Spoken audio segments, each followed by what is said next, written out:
Entonces, hoy es la parte 2 de la charla de infecciones periprotésicas. La semana pasada hablamos un poquito de diagnóstico, un poquito de consenso, un poquito de fisiopatología de esto y ahora vamos a hablar un poquito de los nuevos marcadores diagnósticos, que fue una pregunta que surgió al final de la charla de la semana pasada. ¿Por qué? Porque la infección periprotésica en cadera es la tercera causa de revisión, pero en rodilla es la segunda. Y el diagnóstico puede ser difícil, no todos los pacientes debutan con una fístula y con dolor, entonces a veces los cuadros pues toca estudiarlos un poquito más. La PCR negativa no es suficiente para descartar diagnóstico cuando uno tiene una sospecha o cuando la clínica le dice a uno que debe sospechar una infección periprotésica y a veces las punciones son fallidas, entonces uno no siempre ve esos grandes cantidades de leucocitos, de polimorfonucleares en el líquido sinovial y mucho menos pues lo puede cultivar. Y la evidencia es heterogénea, las sensibilidades y las especificidades y qué es lo que hay que hacer con estos pacientes pues a veces es eh, heterogéneo. Para recordar, estos son los criterios diagnósticos que se utilizan en el mundo actualmente, que son producto de un estudio que hicieron en el Rothman y que posteriormente fue validado en el consenso del 2018 y vamos a enfocarnos no en los pacientes que llegan con una clínica florida, sino en las nuevas técnicas o en los nuevos marcadores para este diagnóstico, que son el dímero D, la esterasa leucocitaria, la alfa-defensina, y a pesar de que no está aquí en esta lista, pues vamos a hablar un poco de esterasa leucocitaria. Vamos a ver en esta charla cuáles son las nuevas pruebas diagnósticas, cómo funcionan y cuál es su rendimiento. Primero que todo vamos a hablar del dímero D, que es el producto de la degradación de fibrina liberada después de la ruptura del coágulo por la plasmina, y que es indirectamente un mediador de la respuesta inflamatoria a través de la cascada de coagulación, que la cascada de la coagulación activada por el complemento lo que hace es tratar de contener microscópicamente lo que sea que esté pasando ahí. La muestra es tomada de suero o pues una muestra de sangre periférica y es procesada a través de un inmunoensayo, es decir, hay anticuerpos monoclonales en contra del dímero D y estos anticuerpos además brillan de un color específico y son detectados por una máquina que se parece mucho a esto, pero también hay una prueba rápida que funciona pues exactamente igual. Aquí en donde estoy señalando deben haber esos anticuerpos y aquí uno pone la muestra y si pinta hasta acá, hasta donde está esta raya, pues es positivo para dímero D. Uno de los primeros artículos o uno de los artículos más robustos y más citados sobre el dímero D es realizado también en el Rothman, publicado por Parvizi y su equipo. Es un estudio retrospectivo de 245 pacientes donde eh, miraron los pacientes tanto primarios, le midieron el dímero D a los pacientes primarios y los pacientes en revisiones por cualquier causa antes de la cirugía. Y el control, pues eran los pacientes con infecciones distantes. Compararon el dímero D con la BSG, con la PCR, y como gol estándar miraron los criterios de la Sociedad de Infecciones Musculoesqueléticas. Previamente ya se había dicho en otro artículo que el normal de dímero D era menos de 850 nanogramos por mililitro y si se fijan en la tabla 4 o en la tabla que está a la derecha, pues la sensibilidad y la especificidad del dímero D en este estudio pues es superior a la BSG y la PCR para el diagnóstico de infección periprotésica con unos likelihood ratio, razones de verosimilitud eh, muy potentes, es decir, que si uno tiene una sospecha muy alta de infección periprotésica y tiene un dímero D positivo, se multiplica por 12 la probabilidad de infección. Pues no es tan así tan sencillo, pues toca hacer el cruce matemático normal, pues riguroso con el nomograma de Fagan, pero pues más o menos ese es el concepto. Papi, Eh, ojo que están hablando hoy de reimplantación, no de infección primaria, ¿ok? sí, sí, señor, primarios y revisiones por cualquier causa. Ok, porque yo tenía entendido que ese valor de de verosimilitud siempre aplicaba para reimplantaciones, no para primarios. Sí, Es para doctor, los dos, es para los dos, para pero el Sí, sí. diagnóstico y esta para tabla el tiempo de reimplantación, o sea, se usaba tienen en razón. dos momentos. Ah, ok. En el artículo hablan de ambas cosas, pero esta tabla es la que corresponde al diagnóstico de infección periprotésica. Primario. O sea, Ah, para ok. hacer diagnóstico de una infección periprotésica en una primaria, sí. Ya, ok. En este otro artículo, que es un poco más nuevo, que es publicado este año, eh, de 157 pacientes también de revisión por cualquier causa, donde comparan el dímero D contra el gol estándar de los criterios diagnósticos.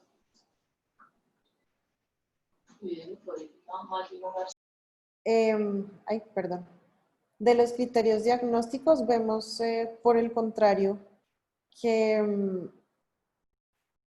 que la sensibilidad y la especificidad del dímero D que está en esta columna que se menciona acá para el diagnóstico de infección periprotésica, pues no es tan bueno como en el artículo previo. Se fijan acá en la línea amarilla que estoy seleccionando con el puntero, que corresponde al área bajo la curva del dímero Salvo D. tiene su micrófono abierto. El dímero D pues tiene un área bajo la curva de 0,78, quiere decir que está bastante lejos del 1, pues no bastante lejos, pero sí está muy lejos del 1, que sería una prueba perfecta para el diagnóstico de alguna enfermedad, para detectar efectivamente quiénes están enfermos y quiénes son sanos. Y este otro artículo, que también es nuevo, que está publicado en el Journal of Arthroplasty, publicado por el grupo de Cleveland Clinic de Miami, liderado por Carlos Higuera, pues el rendimiento es bastante malo, sobre todo porque la especificidad disminuyó hasta un 32%, y fíjense en esta área bajo la curva que se parece más a la de este estudio que a la que uno pensaría que podría resultar de este estudio, que ya pues es un poco más viejo. No encontré un metaanálisis sobre esto, que sería pues interesante mirarlo, que junte todos, que haga un combinado de todos estos hallazgos en caso de que sea posible. Pero pues digamos que esa es la evidencia que hay hasta el momento sobre el dímero D. La esterasa leucocitaria, por su lado, pues se mide... Redondeando, Mapi, ¿el dímero de qué entonces? ¿Qué? Redondeando, el dímero D está en duda. Ok, ese fue el último artículo del 2020 de enero. Este fue el de enero del 2020, publicado por Cleveland Clinic de la Florida. Y no existen más, o sea, son dos de Parvici y estos dos, o sea, no hay más de dímero Sí, D. no, sí, es cierto. Es cierto. Por su parte, la esterasa leucocitaria, que lo que mide es la cantidad de neutrófilos o polimorfonucleares que haya en el líquido sinovial, la esterasa leucocitaria es una prueba para medir la cantidad de la estasa, que es una enzima producida por la activación de los neutrófilos. ¿Qué pasa con esta elastasia? Pues que es el catalizador de una reacción química que está embebida en estos cuadritos que ustedes ven acá. Lo que hace es, en la reacción de la esterasa con el ácido éster, libera el alcohol, y el alcohol lo que hace es reaccionar con la sal de diazonio para pintar de color morado. Entonces estas, las que utilizamos para el líquido sinovial, son las mismas que se utilizan para las muestras de orina para el diagnóstico de infección urinaria, y que han demostrado ser el gol estándar para esto. Es una prueba rápida y económica, es decir, uno en 10 segundos tiene un resultado, y si pinta de un púrpura intenso, si ustedes se fijan acá en el tarrito donde vienen las pruebas están los códigos de colores. Si pinta de un púrpura intenso, quiere decir que hay mucha esterasa, quiere decir que se liberó mucho alcohol. Se puede correlacionar con una cantidad grande de leucocitos. Perdón, me quedó aquí mal escrito, pero son alrededor del el equivalente a unos 500 leucocitos en el líquido sinovial. Para para la esterasa leucocitaria está publicado en este journal del año pasado un metaanálisis donde revisan los artículos más relevantes que se habían publicado hasta el momento, incluidos pues los de los líderes en opinión de infecciones periprotésicas. Y si se fijan en esta curva, en esta gráfica de abajo, el área bajo la curva es de 0.98, quiere decir que es altamente específico y altamente sensible para el diagnóstico. Y si se fijan acá en los combinados, pues con una sensibilidad de 0.87, pero una especificidad del 96%, pues es una prueba que es bastante confiable para diagnóstico de infección periprotésica. Sobre la alfa, entonces, pues podríamos confiar hasta el momento en la esterasa leucocitaria. Sobre la alfa-defensina, que es un péptido antimicrobiano liberado por los neutrófilos activados, es parte de la respuesta inmune nativa a los patógenos, es decir, el cuerpo mismo produce alfa-defensina para que ésta se una a la membrana celular microbiana, se despolarice la membrana, se rompa la membrana y se muera la bacteria. Y en teoría, la gran ventaja de la alfa-defensina es que no se elevan otros tipos de respuestas inflamatorias. Hay estudios que muestran que, que tratan de ver cómo reacciona la alfa-defensina en pacientes con artritis reumatoidea y han logrado demostrar un buen rendimiento de esta prueba. La alfa-defensina se mide en líquido sinovial y hay dos formas de hacerlo, con una prueba de ELISA o Enzyme Linked Immunoabsorbent Assay. Entonces se toma una muestra de líquido sinovial y se manda a un laboratorio específico, y hay una prueba rápida, ambas son diseñadas pues fueron diseñadas por un laboratorio que se llamaba CD y compradas y lanzadas al mercado oficialmente por Zimmer Biomet, que es la prueba rápida que se llama SynoviaSure y es una prueba de flujo lateral que pues tiene el mismo principio de inmunocromatografía. Y la prueba de ELISA da un resultado cuantitativo, mientras que la prueba rápida da un resultado cualitativo, es decir, o está positivo o está negativo. Entonces, si ustedes se ven acá, tienen que pintar, como en las pruebas de embarazo, tienen que pintar las dos rayitas para saber si está positivo o negativo.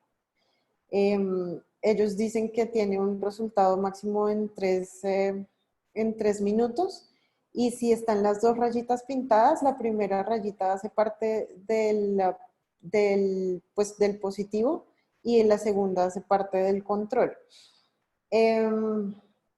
Este artículo, que es uno también de los más citados y que está referenciado. Mapi, una cosa, ¿es más común hacer la ELISA? No sé, doctor. Hay artículos que comparan las dos, pero yo creo que sería más fácil hacer la prueba rápida, ya que la ELISA toca mandarla a un laboratorio, o sea, necesita una infraestructura muy grande para procesarse. Sin embargo, pues en este estudio realizado en la Endoclinic por el grupo de Thorsten Gerke, ellos lo que hacen es que se consiguieron un patrocinio de su laboratorio para montar toda la infraestructura.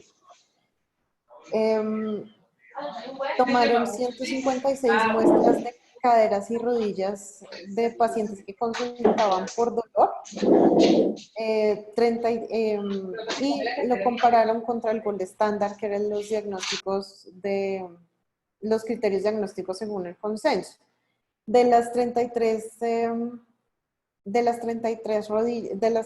artroplastias que estaban infectadas, 28 de ellas tenían una alfa-defensina positiva, y 123 de las asépticas, pues solo 4 eran falsos positivos. Entonces eso nos da una sensibilidad del 97% y una especificidad del 97%, con unos intervalos de confianza realmente importantes y unos valores predictivos negativos, sobre todo, que son casi que ideales.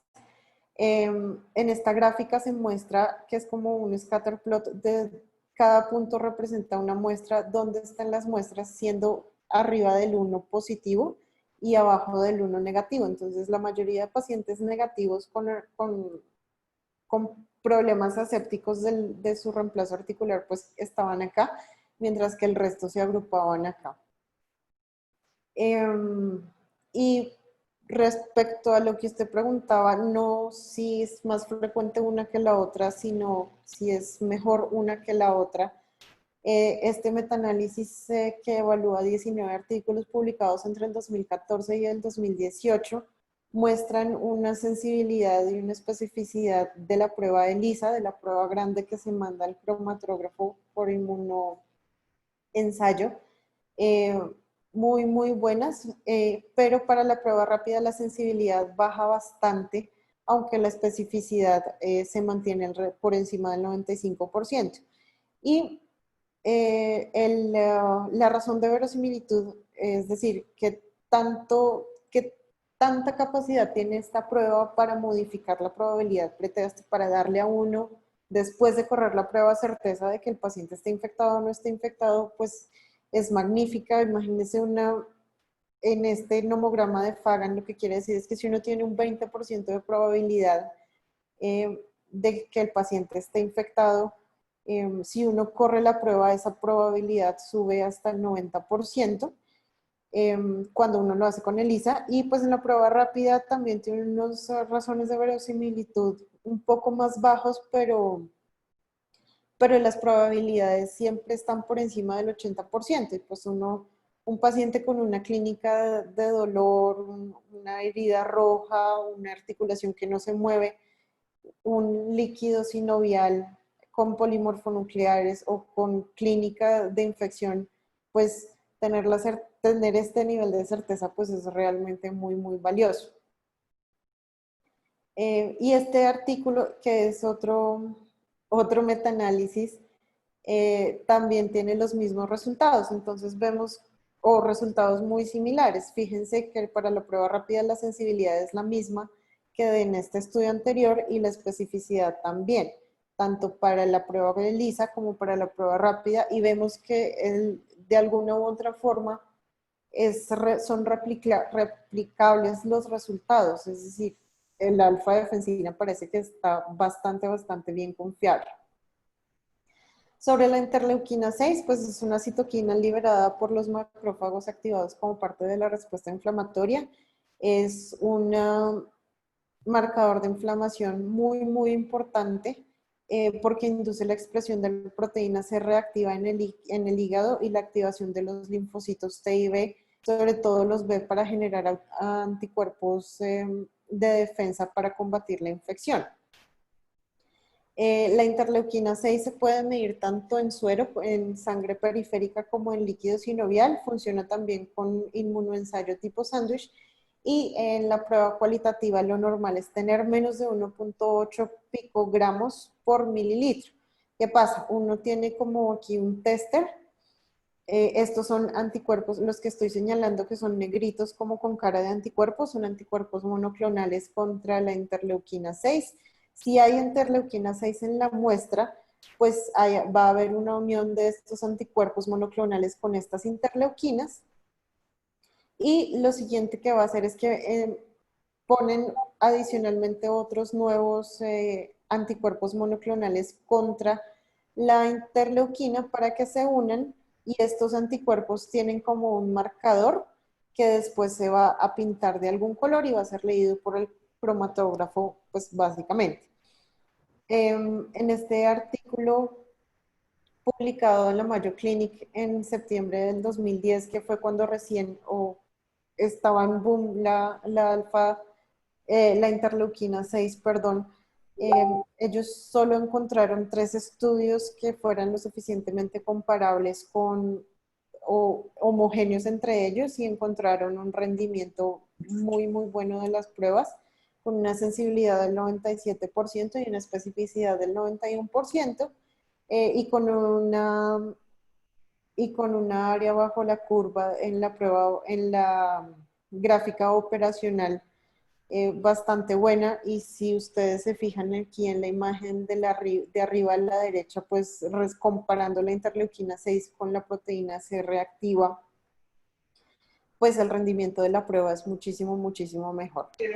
Nunca, te vuelve la gráfica, no, mentira, que está. Nunca he visto una área bajo la curva tan buena como esa, Mapi. Sí, esa área bajo la curva es realmente impresionante, sin embargo, yo creo que son poquitos estudios y podría tener algunas limitaciones esa comparación, pero aparentemente es bastante, bastante buena y pues fisiopatológicamente tiene una, hay un sustento debajo cuando se analiza en líquido sinovial. Bueno, La interleuquina 6, como mencioné, puede ser medida tanto en suero como en líquido sinovial. Y en este artículo, que sí es un poco más reciente, publicado en el 2017, en Me voy a una conectar, me voy a revista conectar un momento, como para hacer presencia, pero estoy viendo que el... es dependiente. Tati, ¿me ayudas a silenciar los micrófonos, por favor? Eh, en una en una revista que se llama Scientific Reports, que es como una filial o una partecita de las revistas Nature. Vemos como el análisis de interleuquina 6 en líquido sinovial es mucho más sensible y mucho más específico que el estudio en suero, con, con unas razones de verosimilitud que no son excelentes y supremas como las hemos visto en las otras pruebas, pero que sí son bastante, bastante importantes. Y son bastante parecidas, pero son realmente muy buenas tanto en suero como en líquido sinovial. En conclusiones, pues la infección periprotésica es una complicación catastrófica producida por una compleja interacción entre el germen, el implante y el hueso. Y eso ya lo habíamos visto la semana pasada, pero quería recordárselos para tener en cuenta que es realmente un diagnóstico difícil, que ahora afortunadamente tenemos herramientas clínicas y paraclínicas y que los nuevos marcadores biológicos pueden contribuir en la precisión de este diagnóstico. Y el análisis de interleuquina 6 y de alfa-defensina en el líquido sinovial han demostrado tener un mejor rendimiento como prueba diagnóstica y deberíamos pensar en incluirlos. La verdad es que hay mucha, mucha literatura publicada y quise poner o traer solo los metaanálisis, que son pues estudios que tratan de recoger toda la información que hay disponible hasta el momento. Y pues yo creo que es un buen resumen, es una información valiosa, pero en detalle yo creo que valdría la pena estudiarlo un poquito más para poder tomar decisiones que sean aplicables a la clínica y si mañana llega un paciente a urgencias con un reemplazo y un dolor en esta articulación con una herida roja, pues tengamos un poquito más de herramientas para eso. ¿Hacia dónde vamos? No lo sé, pero creo que el camino son estas últimas dos pruebas que he mencionado, la interleuquina 6 y la alfa-defensina.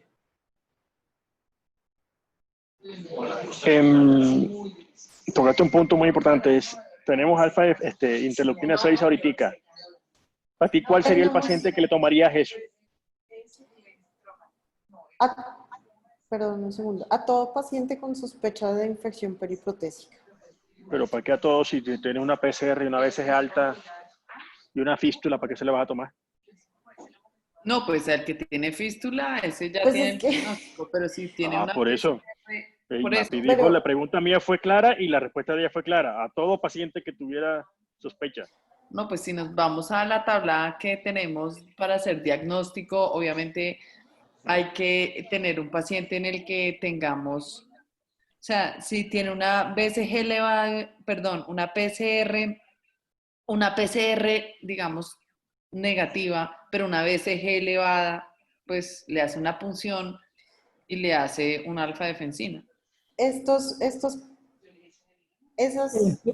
de pronto sí fue un poquito equivocada la respuesta. De pronto no todos, los que ya solo, los que llegan con criterios mayores, es decir, un paciente echando pus por el lado de la herida, pues no, eso está infectado. Ok. así tenga cultivos positivos, una PCR normal y una alfa y una BSG elevada. Eh, estos nuevos, estos nuevos marcadores es para el paciente en el que uno tiene una alta sospecha clínica, pero uno no tiene unos paraclínicos que no le ayudan para eso. Sobre todo en lo que mencionaban en este artículo, pues en este artículo del Rodman, que había unos pacientes que estaban en esta zona y eran unos pacientes que uno no podía clasificar fácilmente. Entonces, si uno tiene un puntaje alto y si uno tiene esto positivo y además una alfa-defensina positivo, pues definitivamente está infectado. Pero este negativo, o sea, ya 2 puntos menos de entrada, esto dudoso, ya 3 menos puntos de entrada, pero entonces una alfa-defensina alta le podía ayudar a uno a mover un paciente de este lado a este lado, o de este lado a este lado. Pero Yo entonces creo el que, punto, yo creo que todo, o sea, si nosotros tenemos un paciente al que le hacemos una punción, hacemos una aspiración y tenemos a nuestra mano la alfa-defensina, y con los datos que sabemos y la sensibilidad y la especificidad que tiene la alfa-defensina, pues yo creo que uno la debería usar en todos los pacientes en los que le hace una punción por sospecha de infección. El yo, punto mío va, dale, Guille.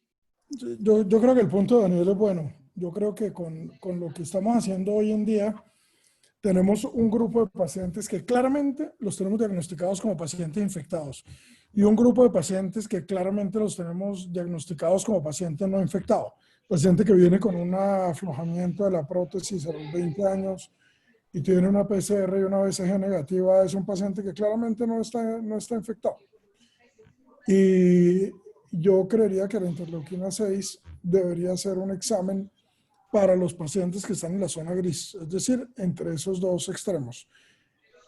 Ahora, De no acuerdo. sé si al comienzo queramos pedirse a todo el mundo como para empezar a calibrar un poquitico la prueba, pero más que porque sea necesaria, como para tratar de ver cómo funciona la prueba en nuestras manos.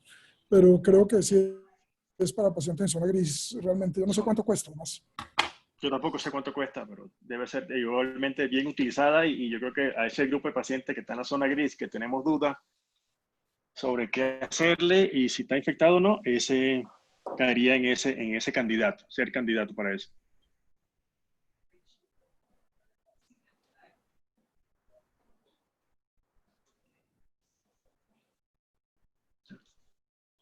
Otra duda que te haya quedado de la revisión, Mapi.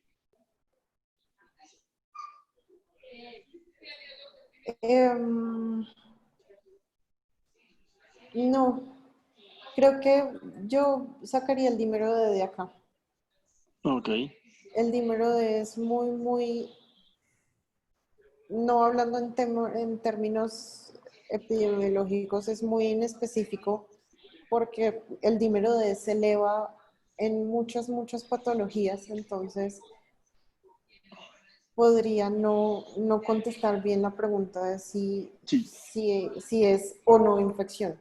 sí, yo creo que entre los periodos diagnósticos en la próxima edición de cualquiera o de la Academia Americana de Infecciones Osteomusculares o del Consenso de Filadelfia, yo creo que debe salir. No ha tenido el impulso en cuanto a la literatura y el soporte de la literatura en los últimos años y además esto fue como una moda que existió en un artículo del centro de referencia que todos sabemos y la curiosidad más que la sensatez nos llevó a tomar a algunos pacientes ese examen. Sí, de acuerdo. Yo tengo una pregunta. ¿Tenemos algún dato del valor de sensibilidad para diagnóstico de infección cuando uno mezcla BCG, PCR e interleuquina 6, cuando aplica los tres exámenes? Y de especificidad. No, doctor, no busqué específicamente artículos que contestaran esa pregunta, si hay algún efecto sumatorio entre una y la otra. Sí, yo creo que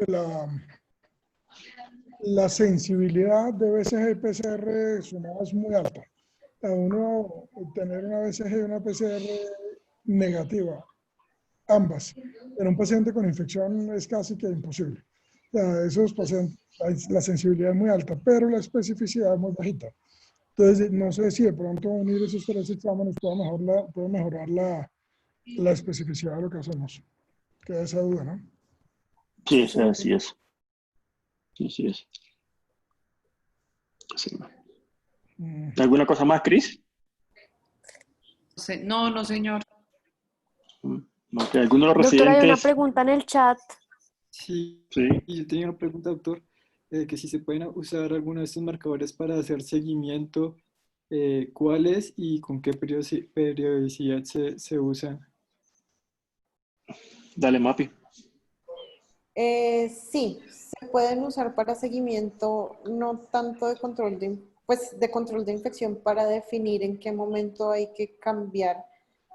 Si uno va a hacer una revisión en 2 tiempos, en qué momento es buen momento para terminar, para cambiar la prótesis a un implante definitivo. Esa sería una de las observaciones. Creo, no sé, no podría contestar el resto de la pregunta si hay que hacerla con alguna especificidad o si se pueden pedir para control de la infección o como para ir viendo si el antibiótico está haciendo efecto o no. O sea, como decir, tomarlo a las 6 semanas o a las 2 semanas. Sí, la respuesta más o menos esa es parcial. Ella sirve mucho para el seguimiento. Obviamente, si tú vas a determinar cuándo lo vas a hacer en un segundo tiempo, el recambio sirve porque, aunque no tienes que ser, evidentemente, ir al recambio con valor de 0 o negativas, tienes que ver una tendencia a la negatividad o a la disminución de la magnitud del resultado. Que la BSG y la PCR estén bajando sustancialmente en el iniciado el tratamiento. Después de reimplantado, ¿ok? No hay una periodicidad fija. O sea, no hay nadie que diga, no, tienes que tomarla cada 2, cada 4, cada 6 meses. Tú lo cambias y puedes hacer un control a los 2 meses, 3 meses, a ver cómo están tus PCRs. Es bandera roja si esos valores se te están aumentando. O sea, que si te pones un recambio con muy poco tiempo de antibiótico o se está reactivando la infección. Sirven para eso. La PCR te va a dar un patrón, ¿ya? Un patrón de guía si la reinfección aumentó o no, pero decirte a ti o la respuesta de cada cuántos meses no está determinada. No, y no son buenos exámenes para hacer seguimiento. Fíjate que nosotros nos sale alta una PCR y una BCG antes de un reimplante y nosotros igual nos vamos a cirugía. Sí, exactamente. Entonces, Sí.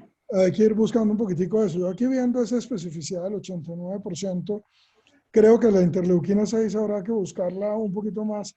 Creo que vale la pena hacer una reunión solo de interleuquina 6 Sí. para tratar de contestar esas preguntas. ¿Cómo funciona sumada a los otros exámenes? ¿Cómo funciona como seguimiento? ¿Cómo funciona para seguimiento a corto plazo, seguimiento a largo plazo, predictor del reimplante? ¿Cierto? Eso es Sí. Sí, porque yo creo que la tenemos ofertada en nuestro laboratorio y hay que ver cómo sacamos un buen provecho de eso. sí, yo creo que DJ, de acuerdo, no hay que tomarla como una muestra individual, sino que asociada a otra cosa. Creo que sería un error tomarla como muestra individual, como patrón individual. Sí, mientras no aprendamos a usarlo bien, no le toca a uno usarlo como coadyuvante de los otros exámenes. De acuerdo. Bueno, Vale. bueno. Ok, Maps. 6.800 casos hoy, ¿no? Esa es la noticia. Sí, un momento bastante grande en magnitud. ¿Ustedes cómo está todo el mundo de decir? ¿Ya terminamos o no hemos terminado? Sí, sí, ya, yo creo que Sí, ya terminamos. quedamos acá. Bueno, ¿tenemos que desocupar el salón o no? No. No, A las 6:30, doctor, todavía faltan como 15 minutos. Como ¿alguien sabe cómo si sigue la programación de cirugía normal o cambia Sí, algo? doctor. Pues a lo último que dijeron es que la programación sigue normal. La única restricción que habían dicho era si uno piensa que el paciente va a requerir unidad de cuidado intensivo, tiene que avisar antes a ver si hay disponibilidad o no de esa unidad. Pero de resto no han bloqueado la programa aún. Ah, ok. Pero Ok. yo estoy aquí en cuarentena ya porque yo soy localidad de Chapinero. Mierda, Chapinero. Y Cristina también, creo que Chapinero, ¿cierto, Cris? Sí, sí, yo también ya estoy, sí. ¿Cómo funciona? Ya estamos aquí en cuarentena. ¿Ustedes saben cómo funcionan ahora las nuevas reglas de la cuarentena? Perdón, yo no sé. Igual que cuando empezamos, pero por localidades. Igual, lo mismo que siempre, que todo el que pueda se la pasa por la faja. Eso.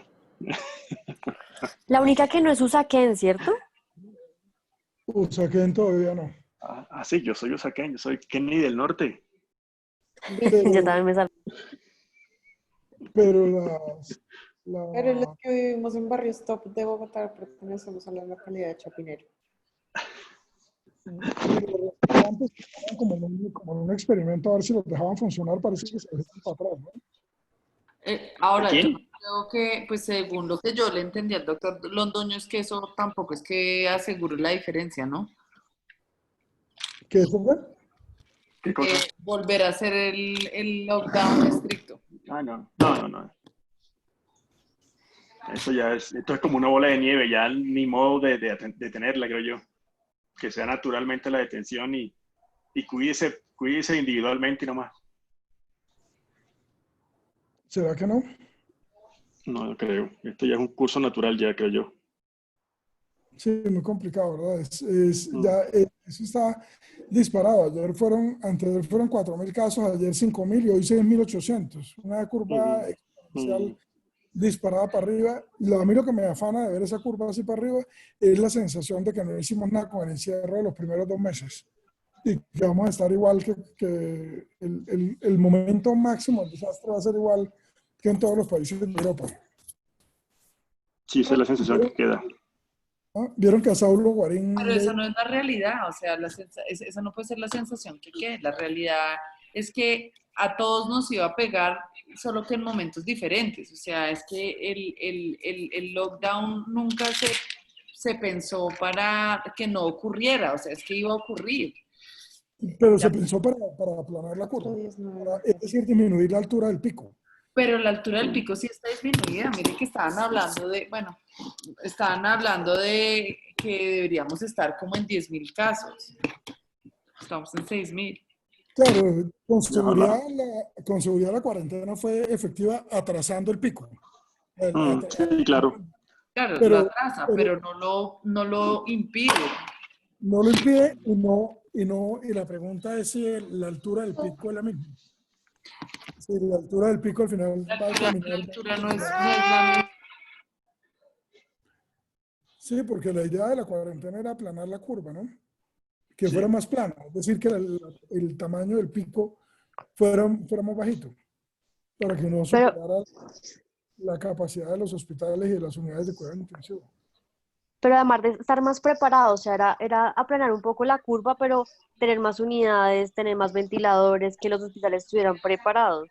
Pero no contábamos tampoco pues con que los ventiladores a nivel mundial iban a Sí, bueno, escasear y que por más que los compráramos en mayo, pues no nos iban a llegar todos los que pedimos a tiempo. Yo creo que eso hizo parte como de que las cosas no salieran como esperábamos. 17, 286. eso, los ventiladores van a llegar. Cuando ya Hay no que haya, calibrarlos. Hay que calibrarlos. cuando no haya pacientes ya. Ay, yo les pido disculpas, yo me voy. Vámonos ya. Me quedo hasta acá. Un abrazo a todos. Un abrazo a todos. Feliz fin de semana. Dale, lo Chao. mismo. Cuídense mucho. Gracias. Cuídense mucho. Bueno, Muchas gracias. chao.